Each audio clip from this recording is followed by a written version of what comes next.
मराठी वर्णमालेत एकूण टिंब वर्ण आहेत. आता मित्रांनो मराठी वर्णमालेमध्ये किती वर्ण आहेत? सुरुवातीला किती होते? 48. त्यानंतर त्याच्यामध्ये 2 स्वर आणि 2 संयुक्त व्यंजन वाढली, त्यामुळे एकूण संख्या किती झाली? 52 झाली. ठीक आहे, म्हणजे आता मित्रांनो किती आहेत? 52 आहेत. पर्याय 2 आपलं उत्तर आहे. तर त्यामध्ये मित्रांनो एकूण 14 स्वर आहेत, 2 स्वरादी आहेत, त्यासोबतच 34 व्यंजन आहेत आणि 2 संयुक्त व्यंजन आहेत, असे एकूण 52 वर्ण आहेत. प्रश्न क्रमांक 2, मराठी वर्णमालेत स्वरांची संख्या किती आहे? आता या ठिकाणी पहा, मराठी वर्णमालेत एकूण स्वर किती आहेत? 14 आहेत. कोणकोणते?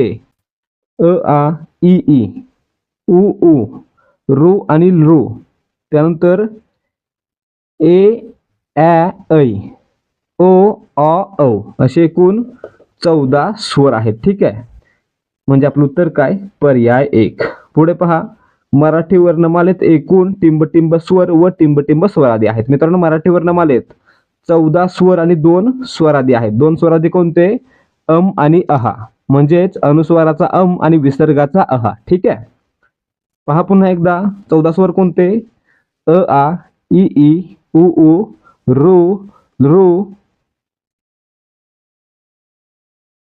ए ॲ ऐ, ओ अ औ हे स्वर आणि अम आहा हे 2 स्वरादी. ठीक आहे. प्रश्न क्रमांक 4, मराठी वर्णमालेत एकूण किती व्यंजन आहेत? आता आपण आताच पाहिलं, मराठी वर्णमालेमध्ये एकूण 34 व्यंजन आहेत. ठीक आहे, एकूण वर्ण किती? 52. त्यापैकी 14 स्वर, 2 स्वरादी, त्यासोबतच 34 व्यंजन आणि 2 संयुक्त व्यंजन. ठीक आहे, असे एकूण 52 आहेत आणि त्यापैकी व्यंजन किती? 34, म्हणजे पर्याय 2.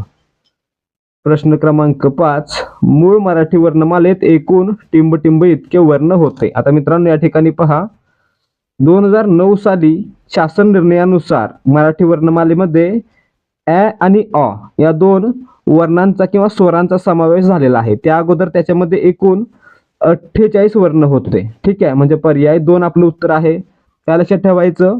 ॲ आणि अ मराठी वर्णमालेमध्ये 2009 साली समाविष्ट झाले आणि क्ष आणि ज्ञ या 2 संयुक्त व्यंजनाचा समावेश सबनीस यांनी मराठी वर्णमालेत केलेला आहे. त्यामुळे एकूण किती होते?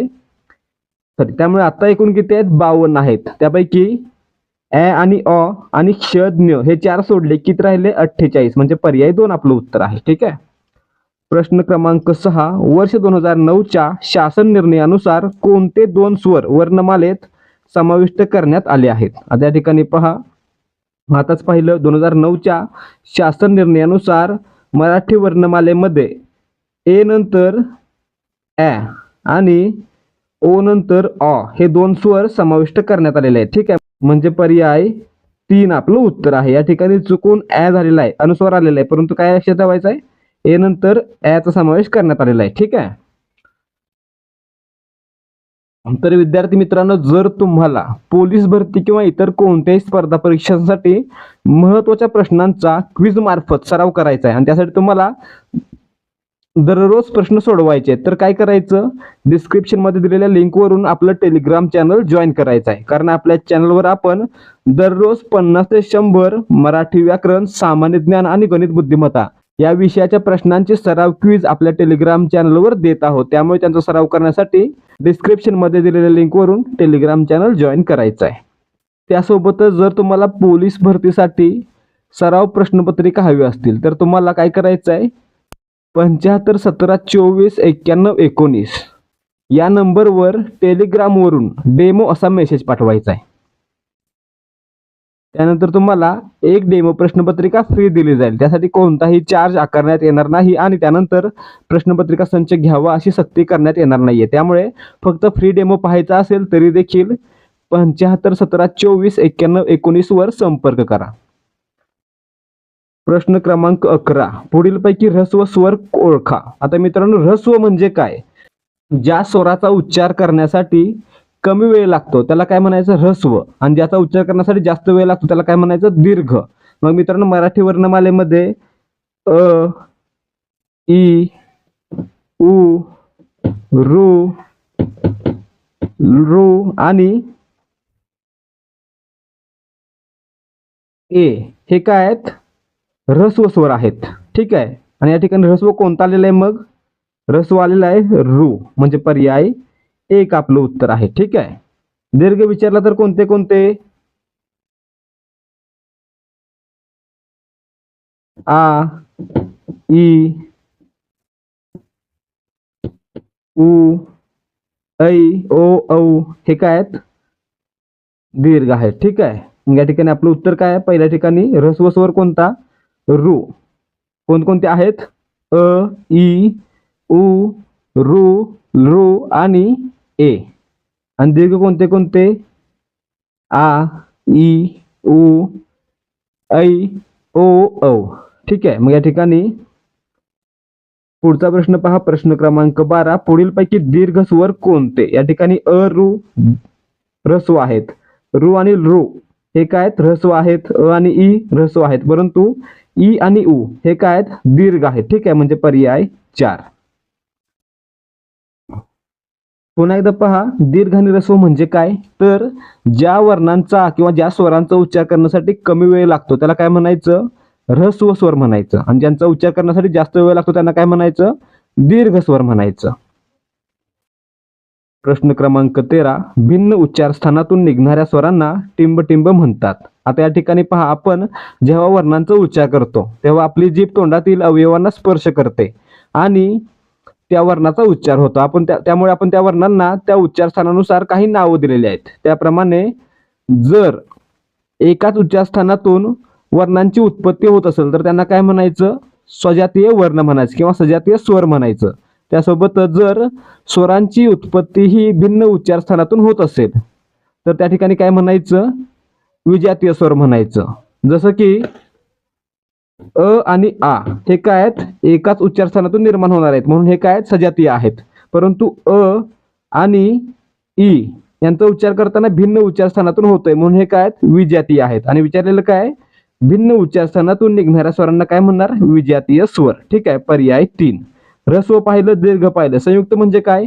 दोन स्वर एकत्र होऊन जर नवीन स्वर तयार झाला तर त्याला काय म्हणायचं? संयुक्त स्वर. उदाहरणार्थ अ अधिक ई काय बनला?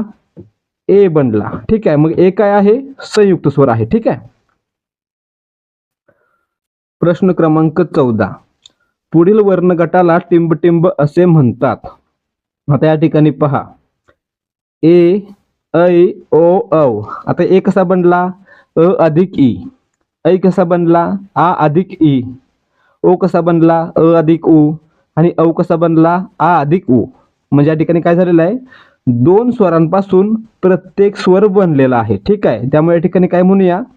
दोन स्वरांपासून बनलेला स्वर काय असतो? संयुक्त स्वर असतो. म्हणजे या ठिकाणी वर दिलेले सर्व काय आहेत?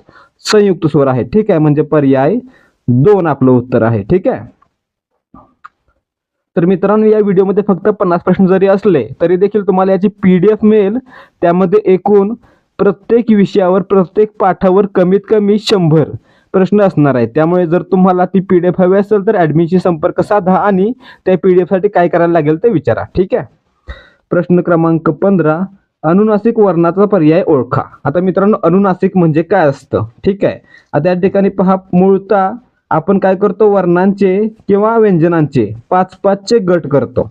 ठीक आहे. जसं की क चा गट क, ख, ग, घ आणि हे ड. ठीक आहे. मग या ठिकाणी पहा, या प्रत्येक गटातील पहिली 2 अक्षरं आहेत ती काय असतात? कठोर वर्ण असतात. दुसरा, तिसरा आणि चौथं काय असतं? मृद वर्ण असतो. आणि 5वं काय असतं? अनुनासिक असतं. त्याचप्रमाणे च च्या गटामध्ये देखील अनुनासिक आहे, प च्या गटामध्ये आहे, त च्या गटामध्ये आहे आणि ट च्या गटामध्ये देखील आहे. त्या सर्वांना काय म्हणायचं? अनुनासिक. म्हणजे या प्रत्येक गटातील 5वं अक्षर जे आहे ते अनुनासिक असतं. ठीक आहे. त्यामुळे या ठिकाणी ड, त्र आणि न हे काय आहेत? अनुनासिक आहेत. ठीक आहे. म्हणजे पर्याय 2 आपलं उत्तर आहे. ठीक आहे. या ठिकाणी ड नंतर एक टिंब असतो, चुकून द्यायचा राहिलेला आहे, परंतु हे ड काय? अनुनासिक आहे. ठीक आहे. काय पाहिलं आपण? पुन्हा एकदा पहा, 5-5चा गट. त्यापैकी पहिला आणि दुसरा अक्षर कठोर व्यंजन किंवा कठोर वर्ण, तिसरा आणि चौथं मृदू व्यंजन आणि 5वं अनुनासिक. ठीक आहे. प्रश्न क्रमांक 16. खालीलपैकी कोणता वर्ण महाप्राण आहे? आता या ठिकाणी पहा, महाप्राण म्हणजे काय, तर मराठी वर्णमालेमध्ये ह या वर्णाचा समावेश महाप्राण म्हणून केलेला आहे. ठीक आहे, म्हणजे पर्याय 4 आपलं उत्तर आहे. त्यासोबतच ज्या वर्णाचा उच्चार करताना ह चा उच्चार सोबत होतो त्याला देखील आपण महाप्राण म्हणतो. उदाहरणार्थ घ, घ मध्ये उच्चार करताना ग सोबत ह चा उच्चार होतोय म्हणून या ठिकाणी घ काय, हे देखील महाप्राण. ध देखील महाप्राण. ठीक आहे. मूळचा महाप्राण वर्ण कोणता? ह. परंतु त्यासोबत इतर वर्ण कोणते आहेत ज्यांचा उच्चार करताना ह चा उच्चार होतो, त्या सर्वांना काय म्हणणार आपण? महाप्राणच म्हणणार. कारण यामध्ये काय असतं, ह चं प्राबल्य असतं. आणि जर ह चा उच्चार होत नसेल तर त्याला काय म्हणणार? अल्पप्राण म्हणणार. ठीक आहे. प्रश्न क्रमांक 17. मराठी भाषेत कोणता वर्ण स्वतंत्र वर्ण मानला जातो? आता या ठिकाणी पहा, मराठी भाषेमध्ये ळ हा वर्ण आहे तो द्रविड भाषेमधून मराठीमध्ये आलेला आहे आणि हा मराठीमध्ये स्वतंत्र वर्ण आहे. ठीक आहे, म्हणजे पर्याय 1 आपलं उत्तर आहे. प्रश्न क्रमांक 18. मराठी भाषेत संयुक्त व्यंजनं कोणती? आता मित्रांनो, आपण थोड्या वेळापूर्वी पाहिलं की मराठी वर्णमालेमध्ये सबनीस यांनी क्ष आणि ज्ञ या 2 संयुक्त व्यंजनाचा समावेश केला. ठीक आहे. मग या ठिकाणी आपलं उत्तर काय असलं पाहिजे? मग संयुक्त व्यंजनं कोणती आहेत? क्ष आणि ज्ञ. पर्याय 4. मग संयुक्त व्यंजनं का म्हणतो आपण यांना? कारण ती 2 व्यंजनांची मिळून बनलेली आहेत. उदाहरणार्थ काय, क्ष साठी पहा, काय आहे क्ष साठी? क आहे, क्ष आहे आणि त्यासोबत अ यांचा मिळून काय बनला? क्ष हा वर्ण बनला. त्याचप्रमाणे ज्ञ कसा बनला? तर ज आणि त्र यांचा मिळून ज्ञ बनला. ठीक आहे, म्हणून हे काय आहेत? संयुक्त व्यंजन आहेत. ठीक आहे. प्रश्न क्रमांक 19. श्र या जोड शब्दाचे लेखन कसे कराल? आता मित्रांनो, श्रचं लेखन कसं होणार आहे? तर याच्यामध्ये श, र आणि अ आहे. ठीक आहे, म्हणजे आपलं उत्तर काय? पर्याय 4. पुढे पहा, प्रश्न क्रमांक 20. कंठाजवळ उच्चार कोणत्या वर्णाचा होतो? आता मित्रांनो, आपण कंठ वर्णांचा गट पाहिला. कोणता गट होता? क चा गट. कारण क च्या गटाचा उच्चार करताना आपल्या घशातून म्हणजे कंठातून हवा बाहेर सोडली जाते म्हणून यांना आपण काय म्हणतोय? कंठवर्ण म्हणतोय. ठीक आहे, म्हणजे आपलं उत्तर काय? पर्याय 1 क चा वर्ग. कोणता कोणता? क, ख, ग, घ यांचा उच्चार करताना काय होतंय? तर आपल्या तोंडातून हवा बाहेर सोडली जाते. ठीक आहे. त्यासोबतच प चा वर्ग, प, फ, ब, भ, म यांचा उच्चार करताना काय होतंय? तर ओठांची हालचाल होते म्हणून यांना काय म्हणतो आपण? औष्ठ्यवर्ण. त चा उच्चार करताना आपली जीभ आपल्या दातांना स्पर्श करते म्हणून यांना आपण काय म्हणतोय? दंत्यवर्ण. आणि ट चा उच्चार करताना आपली जीभ आहे ती आपल्या टाळूला स्पर्श करते म्हणून यांना आपण काय म्हणतो? मूर्धन्य वर्ण. ठीक आहे. पुढे पहा, प्रश्न क्रमांक 21. खालील महाप्राण व्यंजने ओळखा. आता आपण काय पाहिलं? महाप्राण व्यंजन कोणतं आहे? मूळ महाप्राण व्यंजन आहे ह.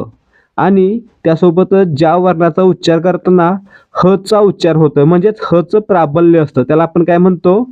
महाप्राण म्हणतो. आणि ज्यांचा उच्चार करताना ह चं प्राबल्य नसतं किंवा ह चा उच्चार होत नाही त्याला आपण काय म्हणतो? अल्पप्राण म्हणतो. मग या ठिकाणी ख, फ, ध यांचा उच्चार करताना क सोबत ह, प सोबत ह आणि द सोबत ह यांचा उच्चार होतोय म्हणून यांना काय म्हणायचं? महाप्राण म्हणायचं. ठीक आहे, पर्याय 1 आपलं उत्तर आहे. तर क, ट, प यांचा उच्चार करताना ह चा उच्चार होतोय का? नाही होत आहे म्हणून यांना आपण काय म्हणणार?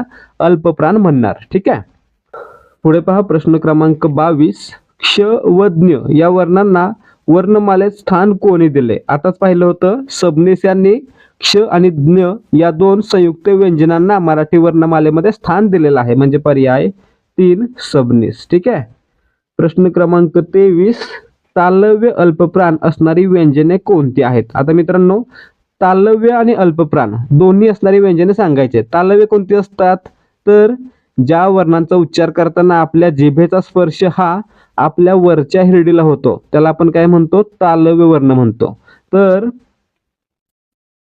त्यासोबतच अल्पप्राण म्हणजे काय असतं? तर ज्या वर्णांचा उच्चार करताना ह चा उच्चार होत नाही म्हणजे ह चं प्राबल्य नसतं त्याला काय म्हणतो? अल्पप्राण म्हणतो. मग या ठिकाणी च चा गट त्याला आपण काय म्हणतो? तालव्य गट. ठीक आहे. मग या ठिकाणी च चा उच्चार करताना ह चा उच्चार होत नाही, त्यासोबतच ज चा उच्चार करताना देखील ह चा उच्चार होत नाही. त्यामुळे च च्या गटामध्ये च आणि ज हे 2 काय आहेत?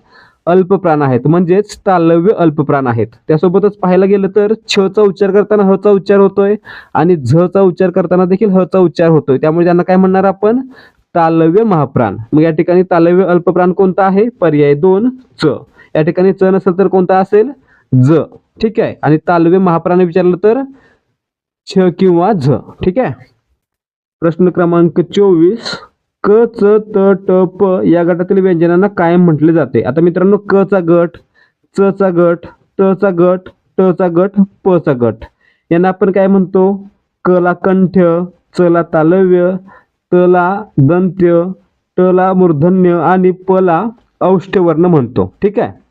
यांच्या गटांना आपण अशी नावं दिलेली आहेत. का दिलेली आहेत? कारण यांचा उच्चार करताना आपल्या तोंडाची विशिष्ट हालचाल होते किंवा आपल्या जिभेचा तोंडातील इतर अवयवांना स्पर्श होतो. ठीक आहे. म्हणून यांना काय म्हणणार आपण? स्पर्श व्यंजने म्हणणार. ठीक आहे. म्हणून या ठिकाणी आपलं उत्तर काय असेल? पर्याय 1 स्पर्श व्यंजन.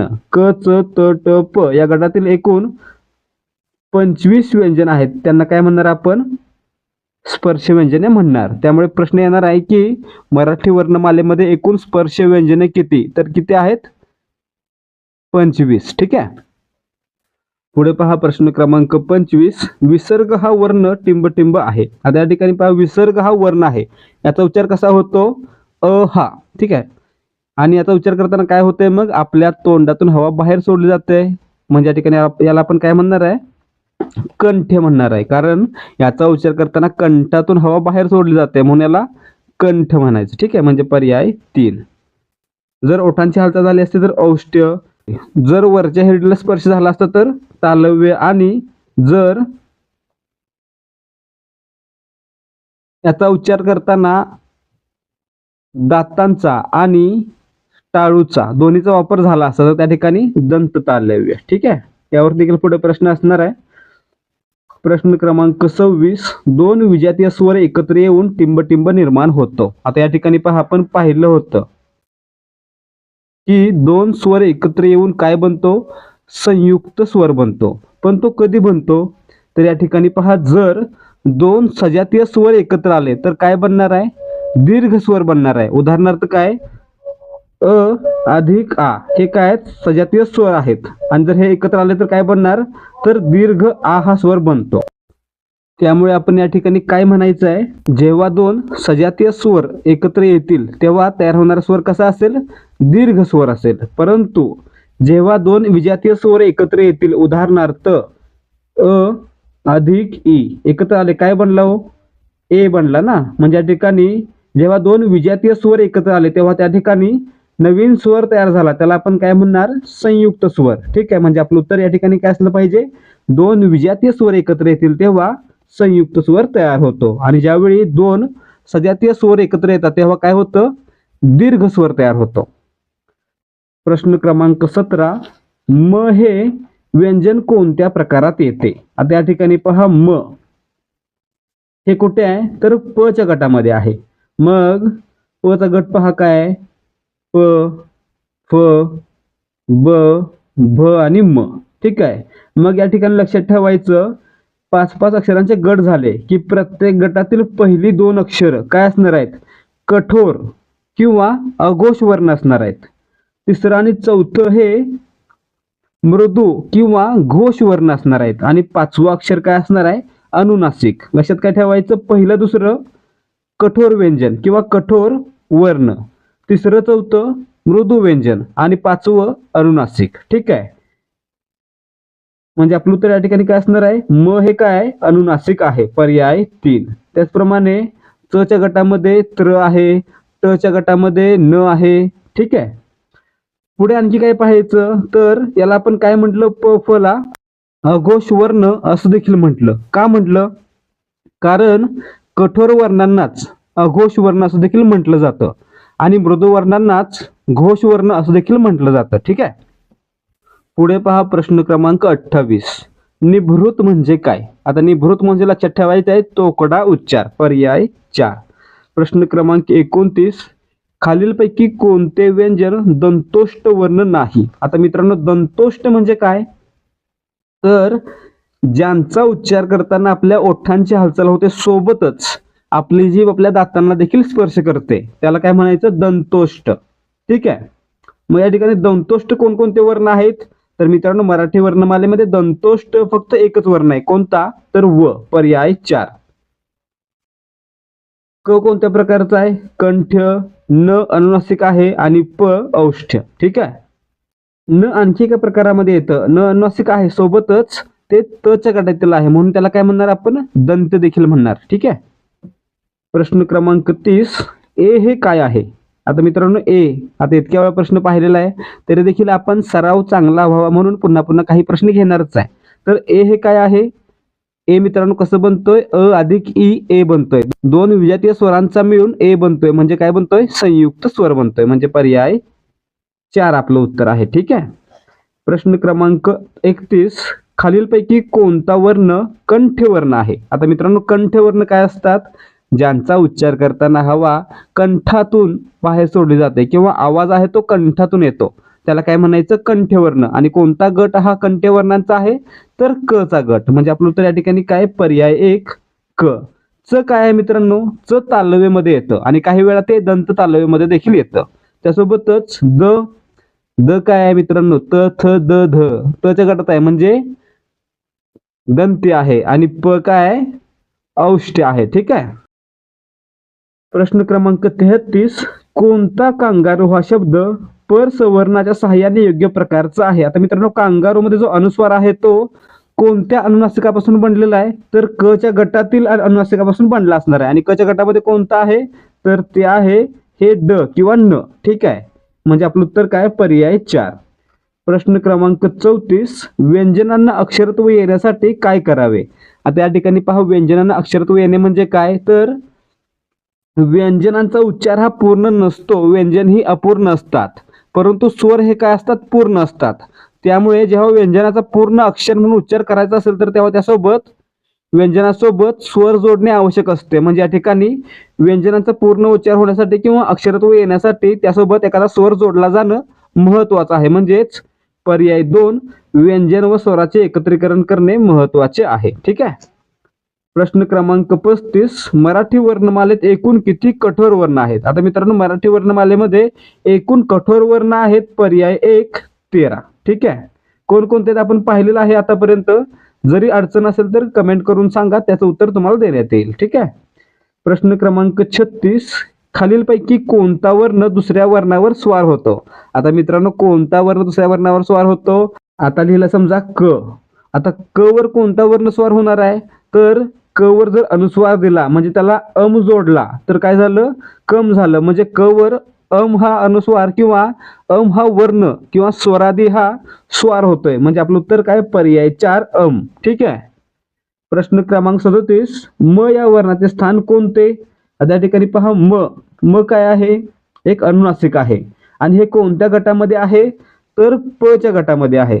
आणि प चा गट कोणत्या वर्णामध्ये मोडतो, तर औष्ठ्य वर्णामध्ये मोडतो. का मोडतो, कारण प चा उच्चार करताना आपल्या ओठांची हालचाल होते, आपले ओठ एकमेकांना चिकटतायत, त्यामुळे प च्या गटातील जे व्यंजन आहेत त्यांना आपण काय म्हणणार, औष्ठ्य व्यंजने म्हणणार. म्हणजे आपलं उत्तर काय असलं पाहिजे, यांचं स्थान कोणतं आहे, ओठ आहे. ठीक आहे. पर्याय 2. प फ ब भ म हे काय आहेत, औष्ठ्य वर्ण आहेत आणि यांचं उच्चार स्थान कोणतं आहे, ओठ. आता कंठातून कोणत्या वर्णाचा उच्चार होतो, क ख ग घ. क च्या गटातील अनुनासिक आणि ह यांचा उच्चार करताना कुठून होतोय, कंठातून होतोय, म्हणून यांना काय म्हणणार, कंठ. त्याचबरोबर मूर्धा म्हणजे काय, तर आपला जो कठीण टाळू आहे त्याला काय म्हणणार आपण, मूर्धा म्हणणार. आणि त्या ठिकाणी जिभेचा स्पर्श होऊन उच्चार होणारे वर्ण कोणते आहेत, ट ठ ड ढ न र श आणि र. आणि यांना आपण काय म्हणणार आहे, मग मूर्धन्य म्हणणार आहे. ठीक आहे. प्रश्न क्रमांक 38, खालीलपैकी कोणता वर्ण अर्धस्वर नाही. आता या ठिकाणी पहा अर्धस्वर किती आहेत, मराठी वर्णमालेमध्ये 4 अर्धस्वर आहेत. कोणते कोणते, य र ल आणि व. आता यांना अर्धस्वर का म्हणतोय, कारण य चा उच्चार हा ई सारखा होतो, र चा उच्चार हा रू सारखा होतोय, ल चा उच्चार हा लो सारखा होतोय आणि व चा उच्चार हा उ सारखा होतोय आणि त्यामुळे त्यांना आपण काय म्हणतोय अर्धस्वर असं म्हणतोय. ठीक आहे. मग या ठिकाणी पहा य र व अर्धस्वर आहेत परंतु लृ हा काय पूर्ण स्वर आहे. म्हणजे या ठिकाणी आपलं उत्तर काय पर्याय एक लृ हा पूर्ण स्वर आहे अर्धस्वर नाही. ठीक आहे. य र ल व हे काय अर्धस्वर आहेत. प्रश्न क्रमांक 39 मूर्धा म्हणजे तोंडातील कोणता भाग. आता आपण पाहिलं होतं ज्या वर्णाचा उच्चार मूर्धेला जिभेचा स्पर्श झाल्यामुळे होतो त्यांना आपण काय म्हणतो मूर्धन्य.